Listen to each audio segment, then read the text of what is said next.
ओम श्री साई राम। श्री साई सचित्र अध्याय 34। उदी की महिमा 2। डॉक्टर का भतीजा डॉक्टर पिल्ले, श्यामा की ब्याह, ईरानी कन्या, हृदय के महानुभाव, मम्मी की महिला की प्रसव पीड़ा। इस अध्याय में भी उदी की महत्ता कर्मवत है तथा उन घटनाओं का भी उल्लेख किया गया है जिनमें उसका उपयोग बहुत ही प्रभावकारी सिद्ध हुआ। डॉक्टर का भतीजा। नासिक जिले के मोले गांव में एक डॉक्टर रहते थे। उनका भतीजा एक असाध्य रोग ट्यूबरकुलर बोन्स एबिगस, एक प्रकार का तपेदिक से पीड़ित था।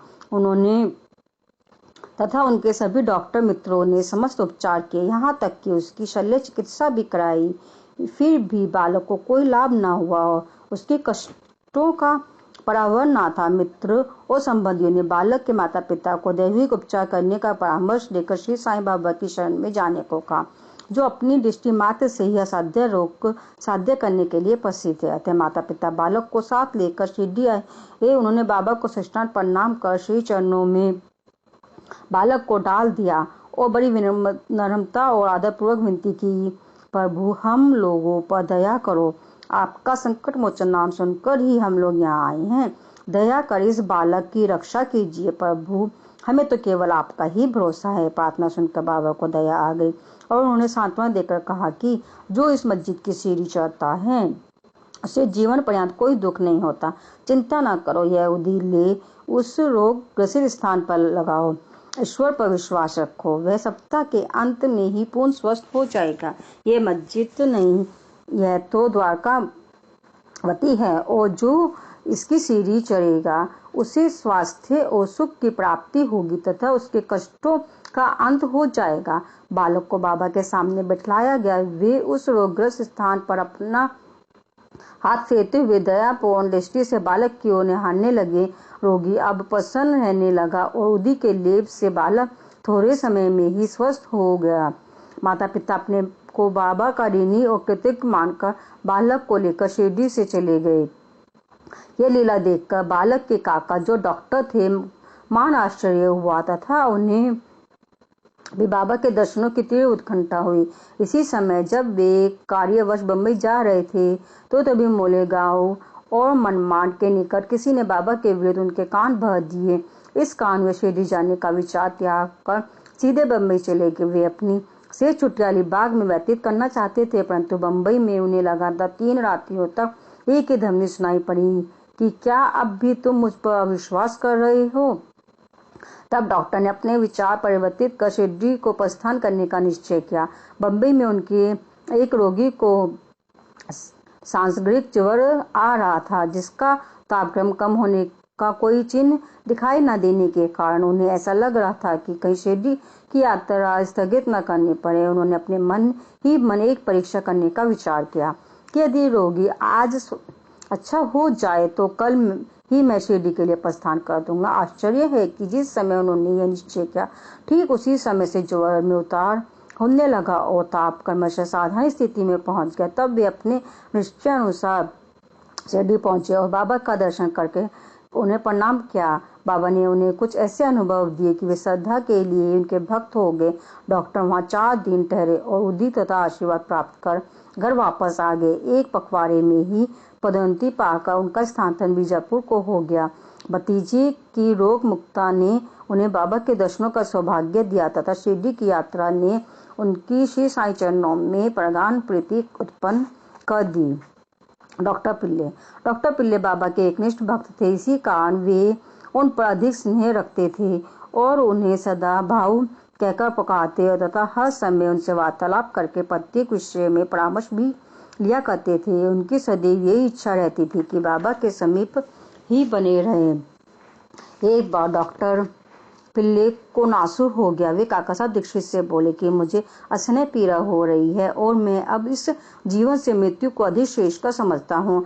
मुझे ज्ञात है कि इसका मुख्य कारण मेरे पूर्व जन्मों के कर्म ही है। जाकर बाबा से कहो कि वे मेरी यह पीड़ा अब दूर करे। मैं अपने पिछले जन्म के कर्मों को अगले 10 जन्मों में भोगने को तैयार हूँ।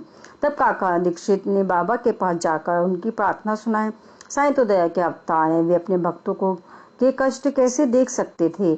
उनकी प्रार्थना सुनकर उन्हें भी दया आ गई और उन्होंने दीक्षित से कहा कि पिल्ले से जाकर कहो कि घबराने की ऐसी कोई बात नहीं है। कर्मों का फल 10 जन्मों में क्यों भुगतना पड़े, केवल 10 दिन में ही 10 जन्मों के कर्म फल समाप्त हो जाएंगे। मैं तो यहाँ तुम्हें धार्मिक और आध्यात्मिक कल्याण देने के लिए ही बैठा हूँ। भ्रांत त्यागने की इच्छा कदापि न करनी चाहिए। जाओ, किसी की पीठ पर लाद कर उन्हें यहाँ ले आओ, मैं सदा के लिए उनके का कष्टों से छुटकारा कर दूंगा। तब उसी स्थिति में पिल्ले को वहां लाया गया। बाबा ने अपनी दाहिनी और उनके सिरहाने अपनी गादी देकर सुख से लिटाकर कहा कि इसकी मुख्य औषधि तो यह है कि पिछले जन्मों के कर्म फल को अवश्य ही भोग लेना चाहिए, ताकि उनमें सदैव के लिए छुटकारा हो जाए। हमारे कर्म ही सुख दुख के कारण होते हैं, इसीलिए जैसी भी परिस्थिति आए उसी में संतोष करना चाहिए। अल्लाह ही अब सबको फल देने वाला है और वही सबका रक्षण करता है। ऐसा विचार कर सदैव उनका ही सम्मान करो, वे ही तुम्हारी चिंता दूर करेंगे। तन मन धन और वचन द्वारा उनकी अनन्य शरण में जाओ, फिर देखो वे क्या करते हैं। डॉक्टर पिल्ले ने कहा कि नाना साहब ने मेरे पैर में एक पट्टी बांधी है, परंतु मुझे उससे कोई लाभ नहीं पहुंचा। नाना तो मूर्ख है। बाबा ने कहा, वह पट्टी हटाओ, नहीं तो मर जाओगे। थोड़ी देर में एक कौवा आएगा और वह अपनी चोंच इसमें मारेगा, तभी तुम शीघ्र अच्छे हो जाओगे। जब यह वार्तालाप हो ही रहा था कि उसी समय अब्दुल, जो मस्जिद में झाड़ू लगाने तथा दिया बत्ती आदि स्वच्छ करने का कार्य करता था, वहां आया। जब वह दिया बत्ती स्वच्छ कर रहा था तो अचानक ही उसका पैर डॉक्टर पिल्ले के नासूर वाले पैर पर पड़ा। पैर तो सूजा हुआ था और फिर अब्दुल के पैर से दबा तो उसमें से नासूर के 7 कीड़े बाहर निकल पड़े। कष्ट असहनीय हो गया और डॉक्टर पिल्ले उच्च स्वर में चिल्ला पड़े, किंतु कुछ काल के पश्चात वे शांत होकर गीत गाने लगे। तब बाबा ने कहा, देखो भाव, अब अच्छा हो गया और गाना गा रहा है। गाने के बोल थे, करम कर मेरे हाल पर तू करीम, तेरा नाम रहमान है और रहीम, तू ही दोनों आलम का सुल्तान है। जहाँ में नुमाया तेरी शान है, फना होने वाला है सब कारोबार, रहे नूर तेरा सदा आशकार, तू आशिक का हरदम मददगार है। फिर डॉक्टर पिल्ले ने पूछा कि वह कौवा कब आएगा और चोंच मारेगा। बाबा ने कहा, अरे क्या तुमने कुएं को नहीं देखा? अब नहीं आएगा। अब्दुल, जिसने तुम्हारे पैर दबाए हैं, वही कौवा था। उसने चोंच मारकर नासूर को हटा दिया। वह अब पुनः क्यों आएगा? अब जाकर वाड़े में विश्राम करो, तुम शीघ्र स्वस्थ हो जाओगे। उंधी लगाने और पानी के संग पीने से बिना किसी औषधि या चिकित्सा के वे 10 दिनों में ही निरोग हो गए, जैसा कि बाबा ने उनसे कहा था। श्यामा के छोटे भाई की पत्नी ब्याह। सावरी भीड़ के समीप श्यामा के छोटे भाई बाबाजी रहते थे। एक बार उनकी पत्नी को गिल्टिया वाला प्लेग हो गया। उसे ज्वर हो आया और उसकी जांघ में प्लेग की 2 गिल्टियां निकल आई। बाबाजी दौड़कर श्यामा के पास आए और सहायता के लिए प्रार्थना चलने को कहा। श्यामा भयभीत हो उठे।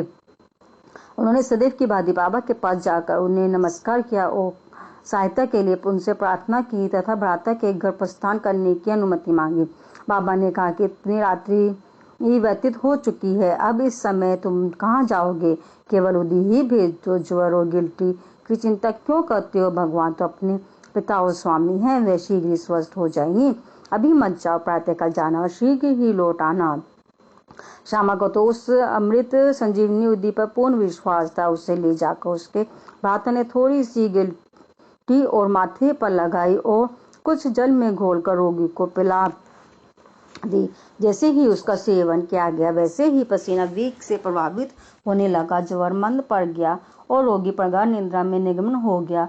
दूसरे दिन बाबा जी ने अपनी पत्नी को स्वस्थ देखकर बड़ा आश्चर्य प्रकट किया कि ना तो ज्वर ही था और ना ही गिल्टी का कोई चिन्ह।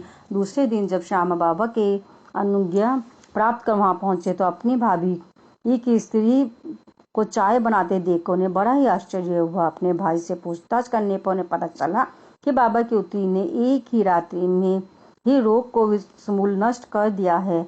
तब श्यामा ने बाबा के शब्दों का मर्म समझा में आया कि प्रातःकाल जाओ और शीघ्र लौट कर आओ।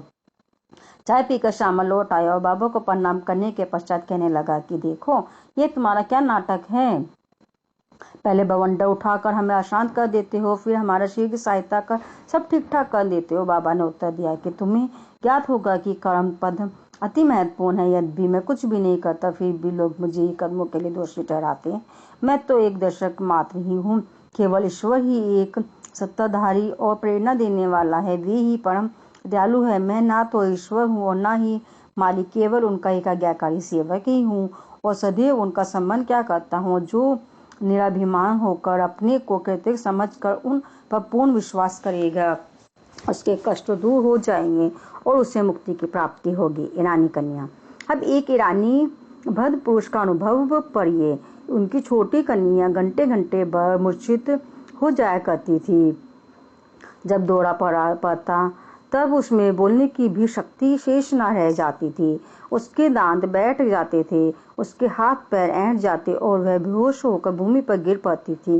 जब नाना प्रकार के उपचार से भी कोई लाभ न हुआ तो कुछ लोगों ने उस ईरानी से बाबा की उदी की बहुत प्रशंसा की और कहा कि वह विलोपाला बम्बई में काका साहब दीक्षित के पास से ही प्राप्त हो सकती है। तब ईरानी महाशय ने वहां से उदी लाकर जल में घोलकर अपनी बेटी को पिलाया। प्रारंभ में जो दौरे 1 घंटे के अंतर से आया करते थे, बाद में वे 7 घंटे के अंतर से आए और कुछ दिनों के पश्चात तो वह पूर्ण स्वस्थ हो गई। हृदय के महानुभाव। हृदय के एक महानुभाव पथरी रोग से ग्रस्त थे। यह पथरी केवल शल्य चिकित्सा द्वारा ही निकाली जा सकती थी। लोगों ने उन्हें ऐसा ही करने का परामर्श दिया। वे बहुत ही वृद्ध तथा दुर्बल थे और अपनी दुर्बलता देखकर उन्हें शल्य चिकित्सा कराने का साहस न हो रहा था। इस हालत में उनकी व्याधि और इलाज ही क्या था। इस समय नगर में नामदार भी वहां आए हुए थे जो बाबा के परम भक्त थे तथा उनके पास उदी भी थी। कुछ मित्रों के परामर्श लेने पर उनके पुत्र ने उनसे कुछ उदी प्राप्त कर अपने वृद्ध पिता को जल में मिलाकर पीने को दी। केवल 5 मिनट में ही उदी के पेट में जाते ही पथरी मल मूत्रेंद्रिय के द्वारा से बाहर निकल आई गई और वे वृद्ध शीघ्र ही स्वस्थ हो गए। बम्बई की महिला की प्रसव पीड़ा। बम्बई की कायस्थ प्रभु जाति की एक महिला को प्रसव काल में असहनीय वेदना हुआ करती थी। जब वह गर्भवती हो जाती तो वह बहुत घबराती और मूर्ख हो जाया करती थी। इसका उपचारार्थ उनके एक मित्र श्री राम मारुति ने उनके पति को सुझाव दिया कि यदि इस पीड़ा से मुक्ति चाहते हो तो अपनी पत्नी को शिरडी ले जाओ। दोबारा जब उनकी स्त्री गर्भवती हुई तो वे दोनों पति पत्नी शिरडी आए और वहां कुछ मास ठहरे। वे बाबा की नित्य सेवा करने लगे। उन्हें बाबा के सत्संग का भी बहुत कुछ लाभ हुआ। कुछ दिनों के पश्चात जब प्रसव काल समीप आया तब शरीर की भांति गर्भाशय के द्वार में रुकावट के साथ अधिक वेदना होने लगी। उनकी समझ में नहीं आता था कि अब क्या करना चाहिए। थोड़ी ही देर में एक पड़ोसन आई और उसने मन ही मन बाबा से सहायता की प्रार्थना की। जल में उदी मिलाकर उसे पीने को दी। तब केवल 5 मिनट में ही बिना किसी कष्ट के प्रसव हो गया। बालक तो अपने भाग्यानुसार ही उत्पन्न हुआ, परंतु उसकी माँ की पीड़ा और कष्ट सदा के लिए दूर हो गए।